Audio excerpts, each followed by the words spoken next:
우리 시편 102편 우리 12절에서 28절까지 말씀을 우리가 읽었습니다. 어제 우리가 읽었던 시편 102편 1절에서 11절까지는 공공한 가운데 있는 성도들의 그 탄식에 대하여 하나님께 기도하는 것에 대해서 기록되었죠. 우리 예수께서도 겟세마네 동산에서 우리를 위하여 기도하시며 하실 수 있거든 이 잔을 내게서 옮겨달라까지 말씀하셨습니다. 여러분, 믿음의 사람들의 삶에는 눈물, 탄식의 기도가 있습니다. 그것은 누구도 즐겨하지 않는 그런 상황이죠. 하지만 이해할 수 없는 그 사방의 우겨싸움, 믿음으로 인한 여러분 그런 고난이 있습니다. 여러분께서 개척교회에서 사역을 하면서 이런 생각을 하실 수도 있습니다. 내가 편안하고 안연히 거했던 교회를 나왔을 때 우리는 마치 보호방파제 없는 바다 앞에 선 것 같고 우리를 방어해 주던 울타리 없는 그런 황량한 광야를 걷는 것 같은 느낌을 들 것입니다. 종종 드는 생각들이 내가 이러려고 이 교회를 나오나? 내가 이러려고 지금 이렇게 서 있나? 나는 왜 이렇게 어려운 길을 가나? 이렇게 생각이 드실 겁니다. 그런 분들은 오늘 시편 102편 12절에서 28절 말씀이 여러분의 좋은 길라잡이가 되기를 바랍니다. 12절은 여러분 하나님께서 성도들의 믿음의 확신에 대해서 알려주는 것이죠. 따라합시다. 믿음의 확신. 네, 여러분 믿음의 확신이 있으셔야 합니다. 그래서 12절에 보면 이렇게 처음에 시작하죠. 여호와여 주는 영원히 계시고 주에 대한 기억은 대대에 이르리이다. 아멘 라고 써 있습니다. 주는 영원히 계시고 우리 하나님의 속성, 하나님의 어떠하심은 영원하심이다라는 것입니다. 인간은 영원하지 않죠. 영원하지 않으니까 서러운 거고 여러분 영원하지 않으니까 우리는 족함이 없는 것이죠. 그래서 깨진 독에 물 붓듯 아무리 여러분 세상의 것을 부어봤자 만족함이라는 게 없습니다. 그래 세상 것은 주면 줄수록 더 허탈하고 더 채워야 될 것 같은데 그것만을 쫓게 되는데 실은 그것이 사탄의 계략이죠. 우리는 영원하신 하나님을 주목해야 합니다. 어떻게 주목할 수 있습니까? 말씀이 지향하는 대로 이 말씀의 손가락이 가르치는 대로 우리의 시선을 따라가야 합니다. 그래서 세상 소리 들으면 마음이 답답해요. 세상의 소리 여러 가지 느낌을 듣게 되면 나는 참 갈 바를 모르겠습니다. 근데 여러분 하나님께서는 우리에게 영원하신 하나님을 주목하게 하셨습니다. 이스라엘의 구원의 근거가 어디 있냐 하면 하나님의 영원성에 있습니다. 오늘 시편은 12절은 이스라엘이 어떻게 구원받을 수 있겠느냐라는 질문 앞에 하나님이 영원하시기 때문이다라는 거죠. 그가 전능하시기 때문이다. 그는 여러분 뜻하시면 이루시는 분이시기 때문이죠. 그래서 여호와를 힘써 알아야 합니다.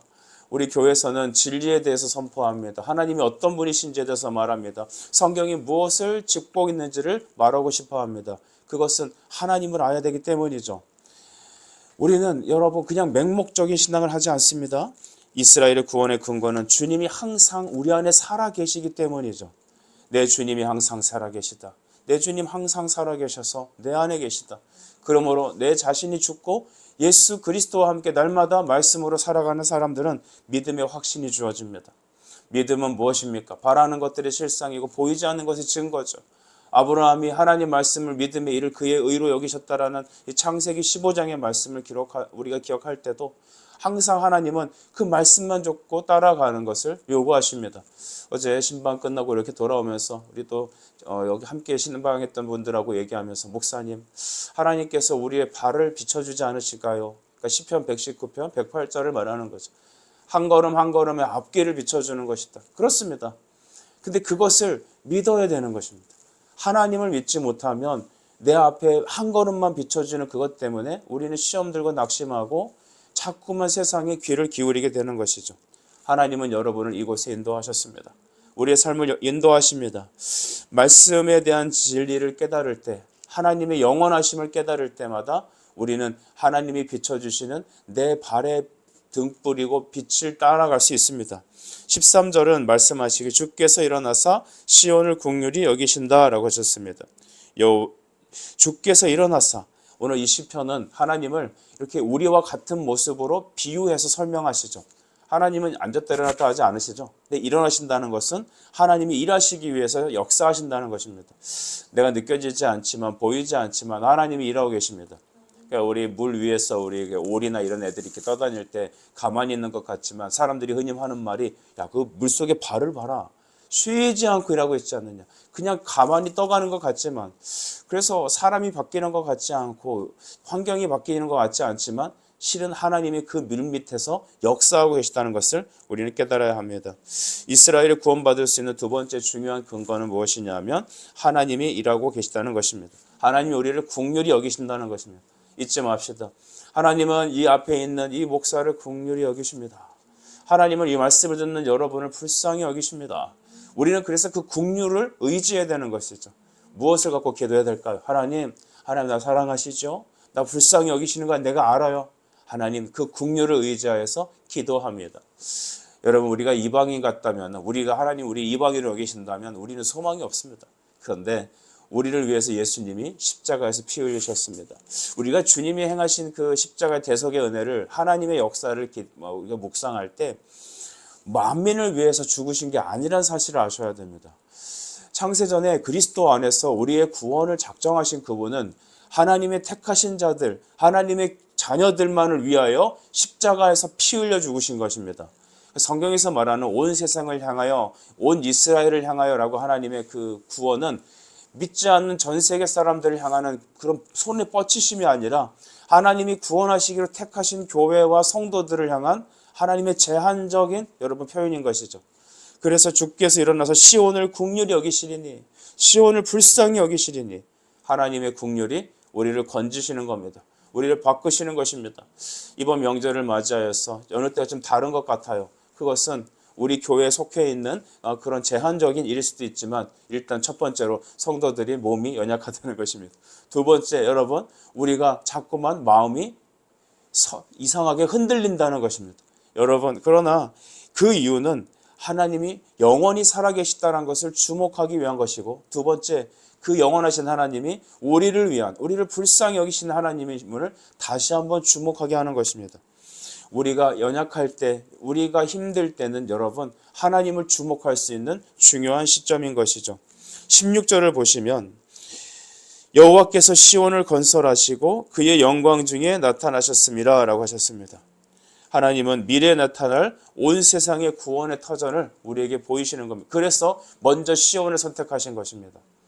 이스라엘 백성 중에 이 시온이 상징하는 것은 다윗성이 있는 곳을 말합니다. 하나님의 임재가 있는 그곳, 성전이 있던 곳. 원래는 이게 여부수 산지였지 않습니까? 그 도저히 정복할 수 없는 그런 산지였는데 이 갈렙이 이 산지를 내게 주십시오. 믿음으로 그 땅을 확 정복합니다. 유다 지파에 소속되어 있는 것이죠. 그 하나님께서 그 시온 하면 항상 상징하는 게 임재, 또 예배, 하나님의 거룩하심. 하나님께서 구원하시는 그 첫 번째 터전이 바로 시온이었습니다. 하나님께서는 이 첫 번째 터전을 시작하여서 온 세계 열방에 하나님의 교회들을 세우십니다. 우리가 이것을 어떻게 보면 이제 이스라엘 회복 운동하는 사람들한테는 이것을 갖다가 이제 장차 이스라엘이 하나님 앞에 회복될 것, 그것이 구원의 완성이다 이렇게 얘기하기도 하지만 우리는 이것을 온 이스라엘을 향한 온 열방의 하나님의 나라를 향한 구원을 향한 백성들을 향한 하나님의 구원으로 해석합시다. 이스라엘의 표본을 삼아 전 세계를 하나님의 나라로 바꾸시라는 것.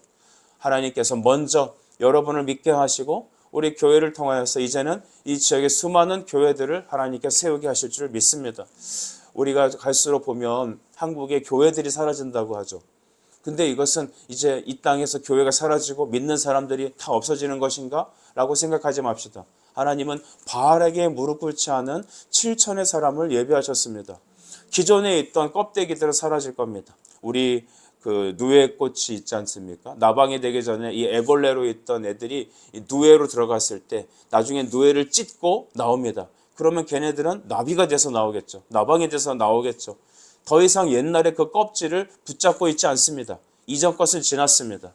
하나님께서 한국 교회를 어쩌면 이렇게 교회가 사라지게 하시고 성도들이 교회를 떠나게 하고 그런 것들은 어떻게 보면 우리에게 우려될 상황이기도 하지만 그러나 우리에겐 기회이기도 합니다. 왜냐? 진짜 참된 믿음의 교회를 하나님이 다시 세우실 것이기 때문이죠. 그 믿음의 성도들을 다시 말씀으로 모으실 것이기 때문입니다. 온샘교회는 그래서 생겼습니다. 우리는 여러분 하나님의 부르심 때문에 생기신 겁니다. 하나님의 영적인 부흥을 위해서 세운 것입니다. 여러분 그래서 다시 우리 자신을 새롭게 하셔야 합니다. 우리 교회는 예전에 다른 교회에서 신앙생활 하셨던 분들이 이곳에 왔습니다. 1년을 지나면서 제가 보니까 그곳에서 말씀이 없어서 이런저런 모습으로 고통하다가 신앙적 갈등을 느끼다가 이곳에 오게 되었습니다. 그런데 여러분, 여러분의 옛 껍질은 그대로 지니고 있다는 사실을 여러분 좀 점검하셨으면 좋겠습니다. 옛날의 상처, 쓴뿌리, 옛날의 신앙 색깔을 갖고 이곳에 와서, 우리 교회에 와서 다시 옛날처럼 생활하려면 여러분은 분명히 트러블을 일으킬 겁니다. 나는 왜 이렇게 힘들지? 나는 왜 이렇게 말씀이 안 들어오지? 그 당연한 겁니다. 옛 껍질을 벗어버려야 합니다. 새 포도주는 새 부대가 준비되어야 합니다. 이것은 물론 율법과 복음 관계에서 이제 이스라엘에 있는 이 껍데기들, 율법적인 껍질을 벗어버리라는 하나님의 메시지이기도 하지만 신앙적인 모습으로 본다면 우리는 이제 옛 껍질을 벗어버릴 때가 되었습니다. 그러려면 어떻게 되겠습니까? 하나님이 세운 하나님의 종인 목사의 메시지를 통하여 여러분들이 다시 영적인 재탈바꿈을 해야 되는 겁니다. 어쩌면 이것이 한국교회를 향한 하나님의 여러분 경륜일 수 있습니다. 잘 보십시오. 기존에 있던 교회들, 과거에 영광을 나타냈던 교회들, 여전히 지금도 큰 건물이 있고 사람이 있고 겉으로 봐서는 예배도 있고 문제가 없는 것 같지만 어쩌면 성령이 떠나서 더 이상 관여하지 않는 그런 교회일 수 있습니다. 마치 여러분 예루살렘의 성전에 하나님의 영이 떠나듯이 하나님께서는 촛대를 옮기시는 교회들이 있지 않겠습니까? 그 나타나는 형식은 무엇입니까? 인간이 높임을 받는 교회입니다. 더 이상 성령의 감동이 없는 교회입니다. 그냥 여러분 몸이 건조하게 종교 생활을 하고 있는 성도들로 가득한 것입니다. 왜냐하면 사람은 익숙한 게 좋기 때문이죠. 사람은 그냥 내가 살아가는 그 방식이 익숙한 게 좋은 거지 새로운 기술로 거기서 가는 거 싫어합니다. 내 모습을 바뀌어야 되는 것에 대해서는 알지만 내가 말씀으로 완전히 죽어야 된다는 것에 대해서는 정말 싫어하기 때문이죠. 그런데 여러분, 하나님은 여러분에게 명령하십니다. 시온을 통하여서 열방이 구원할 터전으로 삼겠다. 오늘 우리가 영적인 시온이 되어야 되지 않겠습니까? 우리의 겉껍질이 벗어나야 되지 않겠습니까? 그러기 위해서 우리가 어떻게 해야 될까요? 오늘 당면하는 여러 가지 신앙의 환난과 어려움이 이해할 수 없는 여러분 우겨싸움이 우리에게 기도의 기회로 삼아야 되는 것이죠. 17절 같이 한번 읽어주십시오. 시작. 여호와께서 빈궁한 자의 아멘. 여호와께서 빈궁한 자의 기도를 돌아보시며 그들의 기도를 멸시하지 않으셨다라고 합니다. 성도가 죄 없이 억울함을 당할 때가 있습니다. 목회자가 성도들하고 부딪히면서 사역을 할 때 그들의 여러분 쓴뿌리를 같이 경험하면서 저 역시 고통하는 것을 깨닫게 됩니다. 이상해요. 전에와 전혀 다른 여러 가지 일들을 깨닫게 됩니다. 성도들의 가정에 있는 영적인 그 쓴 아픈 것이 저에게 그대로 전가가 돼서 저 역시 고통스럽고 아파요. 여러분도 그럴 겁니다. 사람들이 왜 교회 깊이 발을 딛지 말라라고 하는지 여러분은 아실 겁니다. 왜냐하면 나만 혼자 은혜 받고 예배 드리고 딱 집에 와야지 내가 교회 사역에 함께 발을 딛게 되면 그 다음부터 그 공동체에 있는 내가 상대하고 케어하고 있는 그 영혼들의 아픔과 또한 내가 주님을 위해 일하면서 애매하게 당하는 고난이 그대로 고스란히 나에게 다가오기 때문이죠. 그거 싫어하는 것입니다. 그게 싫은 겁니다. 깊이 관여하면 같이 고통하게 됩니다. 그런데 오늘 시인은 뭐라고 말하냐면 여호와께서 빈궁한 자의 기도를 돌아보시고 그들의 기도를 멸시하지 않으신다고 했습니다. 그러니까 우리가 당면하는 이 빈궁함이라는 것은 고통은 성도가 죄 없이 억울하게 당면하는 영적인 고통을 말합니다. 믿음으로 주님을 섬기다 당하는 여러 가지 시험들, 또한 여러분 사람과 사람이 만나면서 당하는 그들의 그 쓴뿌리의 고통을 그냥 감내할 때 내가 왜 이런 데를 와갖고 내가 왜 이 일을 하면서 내가 왜 저 사람들하고 만나서 이렇게 내 문제도 많은데 나가 저 사람의 고통을 고스란히 받아야 되나. 여러분 그것이 바로 시편이 말하는 그 믿음의 사람이 당면한 고난이라는 것입니다. 목회자의 고통이고 여러분 성도들이 같이 하나님 앞에서 믿음으로 살아가려 할 때 당면한 고통입니다. 믿음 없이 적당히 여러분 살아가면 문제될 게 없습니다. 교회를 그냥 영화관 가듯이 그냥 도장 찍으러 가듯이 다니면 문제가 없습니다. 그런데 애매히 당하는 성도들의 헌신을 통하여 나타나는 당면한 그런 고통들 있죠. 억울함에 당하는 고통, 믿음으로 말미암은 내가 당하지도 않아도 될 그런 고난을 그냥 당면하는 그 고통들은요, 하나님이 우리에게 무엇을 행하시려는 건지 우리는 깨달아야 합니다. 따라합시다. 기도를 위함이다. 시작. 기도를 위함이다. 죄 없이 억울한 애매한 고통을 당하는 성도 여러분, 이때가 기도하기 좋은 때가 아닐까요? 기도하기 좋은 때입니다. 그 성도들을 향하여 우리가 애매히 당하는 이 현실의 고통, 나만 혼자 그냥 열심히 하는 것 같은, 나 혼자만 걸어가는 것 같은 그 애통함, 사람을 사랑함으로 인해서 그 사람이 나한테 주는 그 배신과 그 쓴뿌리들, 그 애통함, 그것은 내가 빨리 도망쳐야 되는 상황이 아닙니다. 그것은 기도를 하라는 하나님의 메시지입니다. 기도하기 좋지 아니한가? 이것이 기도의 기회가 아닌가? 우리는 생각해야 합니다. 시편 109편 4절은 이 부분을 이렇게 말하고 있는데, 나는 사랑하나 그들은 도리어 나를 대적하니 나는 기도할 뿐이라. 아멘. 영혼의 고통이 있습니다. 내가 굳이 감내하지 않아도 받아야 될 고통이 있습니다.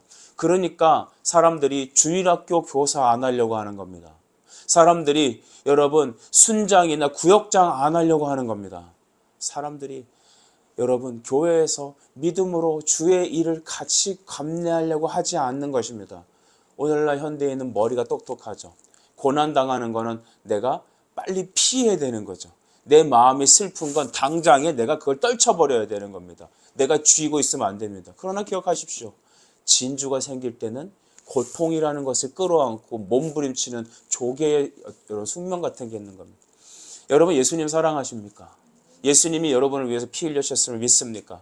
여러분이 1만 달란트의 빚진 자의 그런 믿음의 감격이 있다는 것을 꼭 기억하십시오. 그때 우리에겐 이 땅에 100데나리온이라는 고통과 아픔이 우리 앞에 있습니다.